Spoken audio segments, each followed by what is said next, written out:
Hey guys, it's Michael. Welcome back to Scratch Golf Academy. Today we're going to go over chipping by making it so simple that you will not be able to mess it up and it will help your game out a ton. So when we're talking about chipping, there's a ton of different ways to actually go about it. I see a lot of people get super wristy with it. Some people are very long. Some people always hit a flop shot, which is not a great idea. But let's just talk about the chipping motion and simplifying it so you can use the same technique with all the different wedges in your bag, really no matter what type of shot you have around the green. So what I like to do, and what Jason Day does specifically, is trying to eliminate as much risk as possible in the chipping. What I found is if you're super wristy when chipping, you're really relying up to timing to get the club down to the ball correctly to get a good result.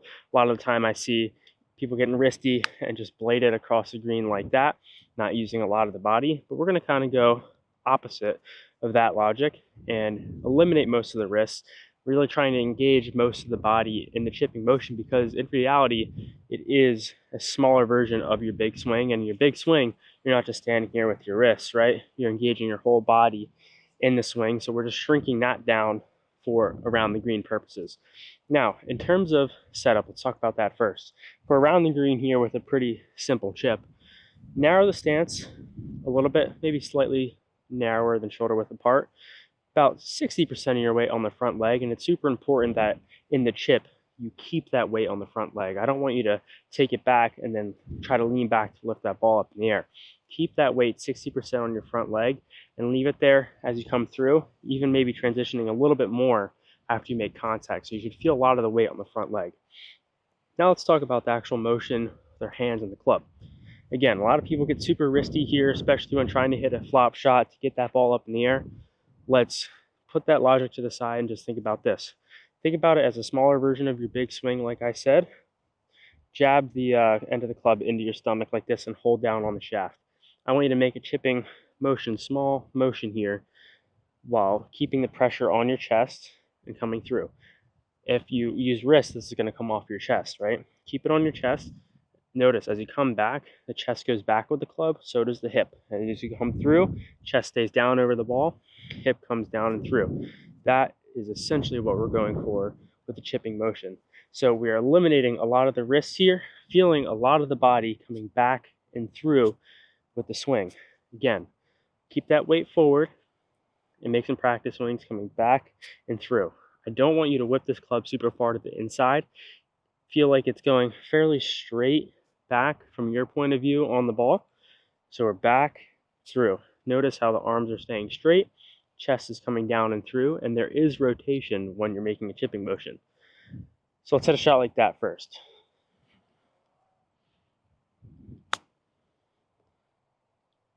Fairly simple little shot, worked out really well. Now, keep that same logic in mind. Let's say you want to hit it higher or lower. Same exact thing, same exact setup. The only thing we're going to change is ball position. If you want to hit it a little bit higher, play that ball over inside your front heel like this. And at setup, the face is just going to be a little bit more open. If you want to play more bump and run, play it more off your back foot. Face is going to be a little bit more closed. We're not pushing the shaft super far forward. We're just letting the natural setup position take care of it. So if you want to hit it a little bit lower off the back foot, weight stays forward. Now back and through. Not a lot of wrists here. Back, through. More of a bump and run shot. You see that's going to have a lot more rollout than that last one. And if you want to hit it higher, like I said, we're keeping it so simple here. Ball off the front foot, stays open. We're going to leave it there. Weight stays forward. You don't want to lean back even more. Keep it there. Back, through. So you can see that ball got up in the air a little bit more. Less rollout. There's just so many different things you can do around the green with this motion. Number one thing though, eliminate as much risk as possible and engage the other parts of your body that you normally wouldn't think you engage. Your core, your chest, and your hips are all working together to get this club back and through. And take advantage of running up shots as much as you can. Give those chips a try. Make sure to subscribe to Scratch Golf. Check out my stuff over on That Golf Grind. See you guys out here real soon.